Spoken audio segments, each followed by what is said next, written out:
Anong weather for today? Anong weather forecast? Walang ulan. Sige, hibla ka. Saka lang, baka naman. Pista na.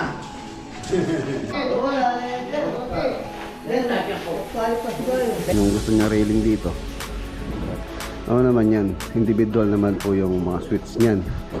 Magaling siya sa drawing. And then ito na yung baka makuha na yung squareness niya. So yung bili dito.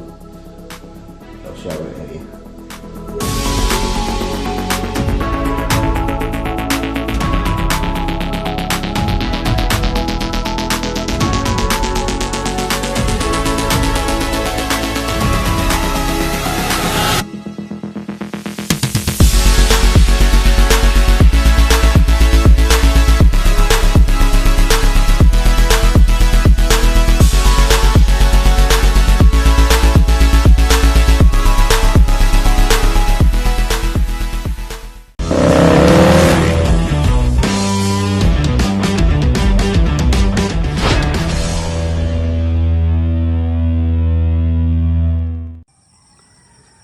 Good morning. Ayan mga boss, ayan na po yung lagay nung in-sprayan namin nung Saturday. Nanilaw na.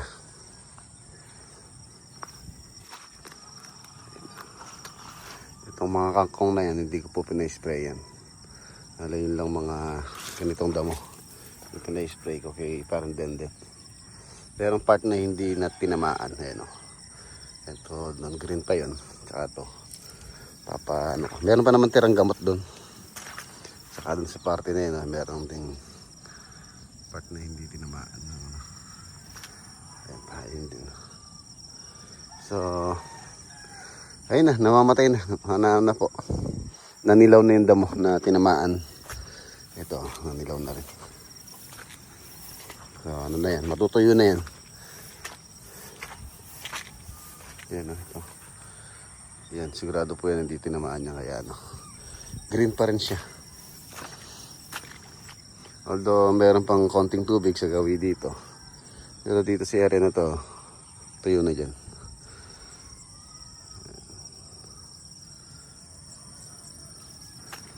Okay. Good morning, good morning. Ang lakad pala natin ngayon. Sa ano po tayo? Sa Lakeshore Project. Yan, shoutout kay Kuya Bong tsaka kay Ate Anet. Yan ito. Alam ko tinamaan to, kaya lang parang hindi to malab yung gamot dito sa damo na to. Bukod tangin yung green eh. Yan, ito. Parang namimili din yata ng damo yung gamot na ginamit namin. Itong ganito. Hindi siya although naninilaw na rin, pero mas nauuna to, namamatay. Kasi yung kulungan ng manok hindi pa rin tapos. Kapasingit ko muna yun, yung mga gumagawa rito para may kulong ko na po yung mga manok. Dahil namimerwisyo na sila dun. Napakakalat. Lalo na yung mga manok isa yung kanilang ipot. Patatapos ko na lang muna to para makulong na sila. Ayan, kulungan. Chicken. Ating mga alagang manok.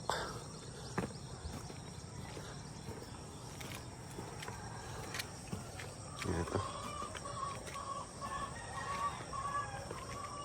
Meron siyang net. Division na lang dito. And then pintuan. So pwede silang kulong dyan. Diba? Ganda na. Lakeshore Project. Ang lakad natin.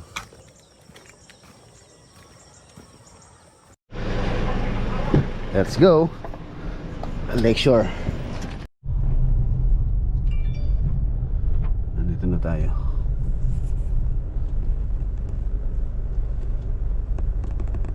Hindi nang tukak eh. Sabado ko na dito. Sabado, ilang praso na? 18 na pare to. 18. Hapon na. Dami mo. No. wag mo balihin yung paa.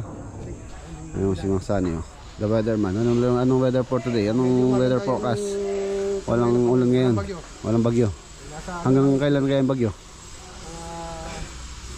June, May.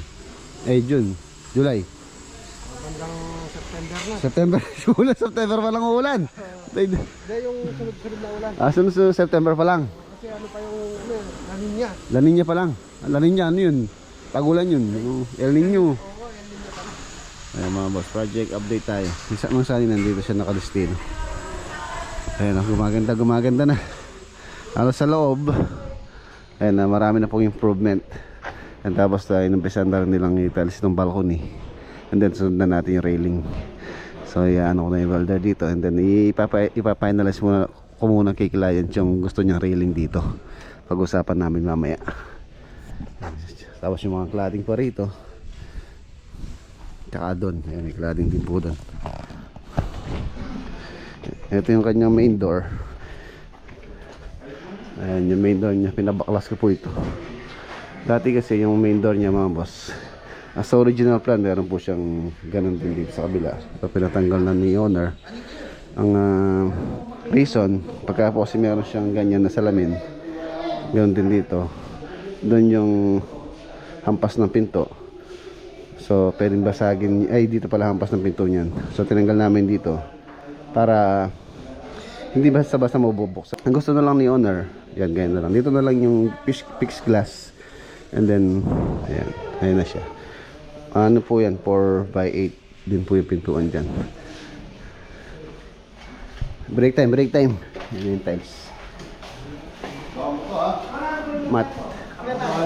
Saan? Sige, hibla ka. Nandiyan pala ka. Oo, nandiyan pala ka. Ayan, merienda. Reklamo na naman. Bumili yan ba? Kuya, bumili ng type 5. Ako rin, dapat inverter ng tilapia yun. Ayun, kapatid ni Sakalam, si Jervin. Shoutout kay Sakalam. Poldong Sakalam, baka naman. Shoutout na pa Poldo. Shoutout po, siya ka lang, baka naman. Yung medyas ko, di pa dumating. Isang tuga kam. Sa tuga! Mamadyos ka. Listo na. Ano, check. List tayo ng tayo ngayon. Alis tayo yung kinuha nyo dito para matotal.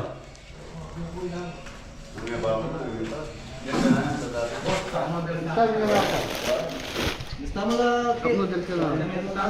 Wala na yan. Pali pa siguro yung 20. 20, by 20. 20 to kapin ko yun. Gusto niyo pa kita? Pwede nyo, gusto mo lang ako. Ayan mga boss na ka-install na rin yung mga ilaw. Pala dito pa lang, gusto nila order. Ayan na white frame na pinlight. Ito white. Opposite naman sa Tarlac naman, yung sa project natin. Yung doon naman po, black. Tulad ng sabi ko, bago ko pubilhin yung mga ilaw, so tinatanong ko muna kung ano yung gusto nila. Sa shape and then sa color. Tulad yan. So kung dito, bilog ang napili nila. Ayan, bilog. Tapos meron pa pong ano dito yan. Pinaka chandelier. And then meron pa pong ano to. Aluminum profile na ilaw. Ganun din daw, meron pa yan. Sa may staircase. Tapos itong hagdanan. Itong hagdanan to mga basa, ano po ito? Wood planks na mahogany. 1.2 ang luwang po nito. So malapad po itong hagdanan. Kahit magsalubong yung dalawang tao or magsalubong, pwede dahil nga po maluwang siya. 1.2 meters yung opening ng stair. So, lumilinis na. Tapos ito, railing.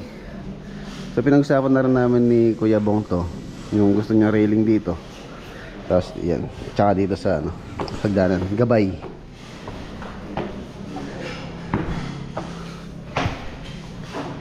Finishing na.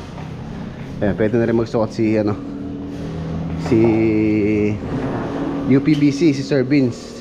Ayan, kontakin ko na si Sir Vince para makapagsuot na rin. Ayan, wala pang hindi pa connected. Ayan, puro pinlight po. Kung mapansin yung pinlight lang. Walang nakaumbok na malaki dyan sa gitna na center light. Conforme din po sa client kung gusto nilang may center light or pin light lang. So dito halos pin light lang. Ayan, tinatad natin siya ng pin light para maliwanag. So kahit po marami siyang ilaw, ano naman yan, individual naman po yung mga switch niyan. Ayan, marami siyang switch doon, yung mga switch. So hindi naman po pag switch mo sabay-sabay po yan. Ayan, meron po separate po yung mga pin light na yan. Kung gusto nilang i-full blast, so yan, mas maliwanag syempre pagka bukas po lahat. And dito yung kanyang pinaka headboard. Ayan, mayroon pa po kami lalagay na cladding dito sa kanyang headboard. And then ito na yung mga main door. Ayan, ang ganda. Ito yung mga pintuan. Ito po yung design niya. Bale yung design ng pintuan na yan, si Kuya Bong ang may ano po niyan, may design. Kung din yung naitatanong mga boss, si Kuya Bong, isa po din po siya engineer. Yan, engineer po siya. Kaya magaling siya sa drawing. And then ito na yung balcony. So ito yung ating sample para sakto siya. Sakto. Nakadrap. Ay, hindi po yung napili nilang tile sa balcony. Pang outdoor. So hindi siya ganun mag-abulas. Tapos dito cladding pa to.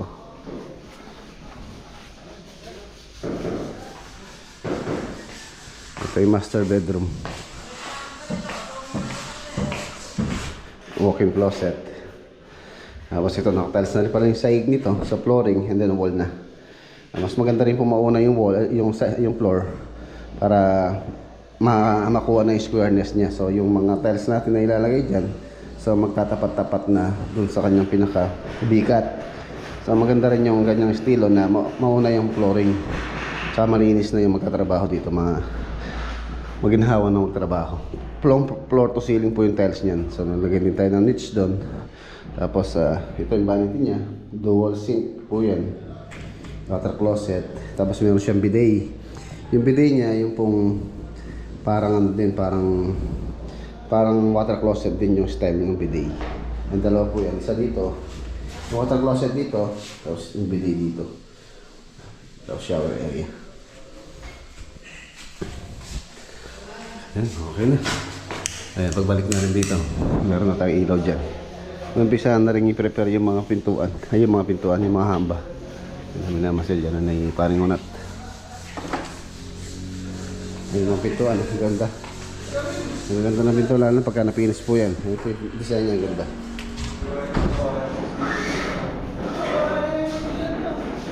Si Master Den nandito na rin. At prepare na yung hamba. Gusto na kasi install yung mga pinto, so pwede na rin pinturahan nyo, barnisan. Ganoon din dito, ayan, nauna na sa flooring. Na waterproofing na rin po yan. Ayan pa yung iba. Halos pare-parehas po, liban lang sa main door. Sa main door, ano siya, corduroy ganito. Ganito yung sa main door. Abangan nyo po yung kalalabasan nitong project nito. Ang ganda nito pag natapos. Adi planer ka pare? Wala po, may malalo pa kaway pa nung sala naman. Yan, ito na ano na rin po ito. Ayan, mapapansin nyo may tubig pa. Naligtas na rin to. Pagka okay na to, pwede na yung tiles. So.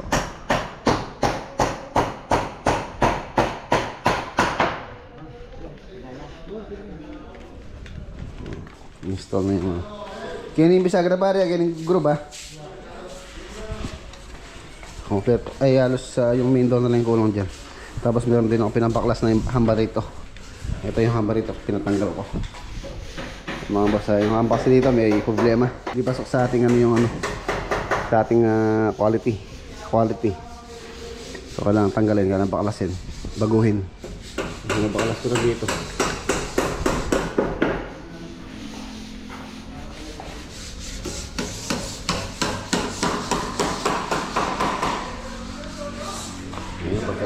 Nalagay po yung hagdan dito, yung wood planks, tapos railing, ganda, tapos high ceiling, ang ganda nito.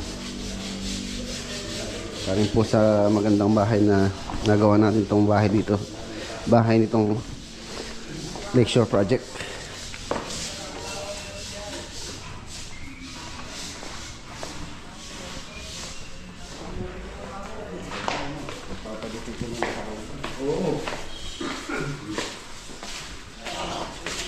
Talas na sila dito sa ano, dito sa bedroom itong ibaba.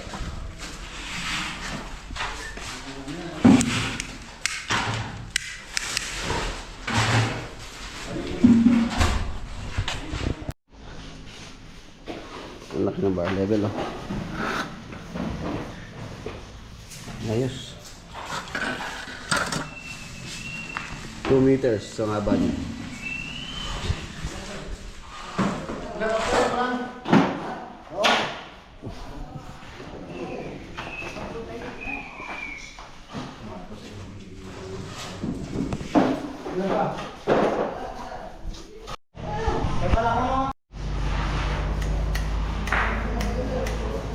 Ayan, tricolor po yan.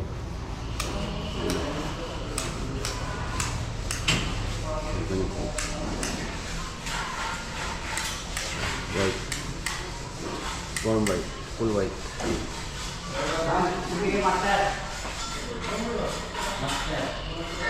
Ganda. Hindi mo lang. Ini tiner na.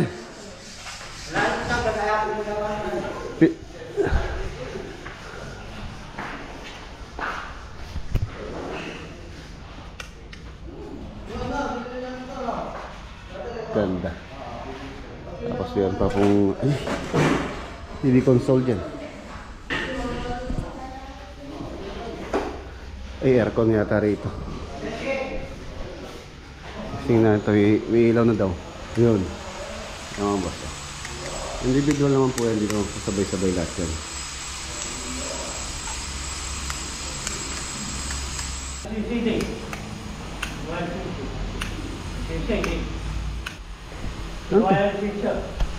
Alayo! Strip light na eh. Hindi kayo niyo, no? Wala ba hindi? Nahihigit na. Wala ko kasi pero pinoran. Puta mag-vlog lagi ng kaya.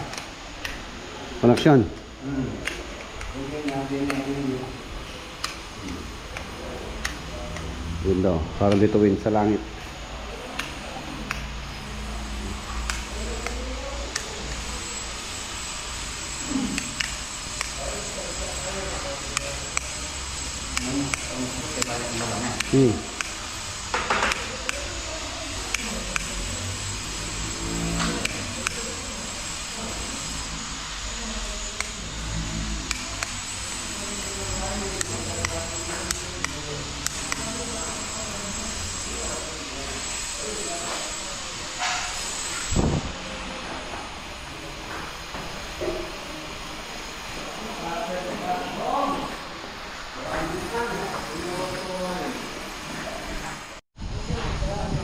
Ayan mga boss, gumaganda na siya sa loob and then sa labas. Ay, na-imagine ko pagka po na-complete ito. Ito pong ano na to, balcony nito, may railing pa po yan. Ayan, may railing pa po na tanging ilalagay dyan. Tapos meron pang yung mga cladding pa dyan. Tapos yung moldura, bale bukas daw sila mag-install. Yung moldura na install pa natin, moldura dyan. Meron pong moldura, actually nakapag-install na sila ng ano dito sa baba. Ito na yung moldura. Precast po yung moldura, pinatawag na precast. Ayan, ito po yung moldurang pinatawag. Ayan o. Ayan. Ayan po yung moldura. Moldura po yan.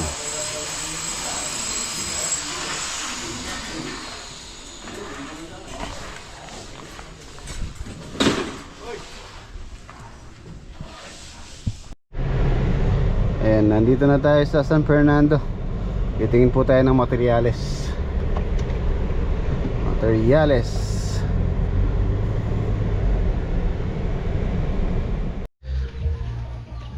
Ayan, nandito na tayo. Ayan, ano na po, dilaw na. Yan, in-sprayan daw ni Lolo Boy kanina yung ano, yung pong hindi tinamaan. Yung tulad niyan, tsaka yun doon. So, in-sprayan daw niya kanina. Ayan, nanilaw na. Ayan si Lolo Boy. Lolo Boy, malapit na matapos yung kulungan ng manok. Bukas, tapos na yan. Ayan na po yung kulungan ng manok ni Lolo Boy. Para makulong na dito yung mga manok. Bali 3 siya. Ayan lang siya, net. Diba? Ayan. Tapos lagyan na lang ng pugad. Tsaka yung mga bibi. Yung mga bibi nandun sa kabila, naglilimlim. So ano ko na rin dito. Gagawan ko na rin sila ng pwesto rito. Iabang na rin natin. Pagka napisa yun, dito na rin natin sila ilalagay. Tingnan ko baka doon yung dapat yung bibi meron silang meron silang liguan. Meron silang parang swimming pool. Pagka dito pwede tayong gumawa ng dito. Kahit net lang naman yung bibi, net lang na nakaganyan, tapos meron lang silang silungan dyan. Pwede na sa kanila yun. Ito lang mga manok yung kailangan nating secure. Kaya lumilipad po sila. Ayan, tapos na lang. Bukas matatapos na ito. Malilipat na yung mga manok. Tira-tira lang po yan. Mga aras yung ginamit dyan, tira-tira. Tulang year na yan. Yung dating dito yan. Marami pa nga. Ayan pa. May daga doon. Nakakita akong daga. Ayan, nilaw na parang palay na parang palay na yung palay na malapit ng harvestin po yung tsura nya, kulay dilaw na. So unti-unti na po malalantayan. Ayan. So ayan mga boss, dito ko natatapusin yung ating vlog for today. Kita-kita tayo bukas na next upload. Paalam po, God bless, ingat.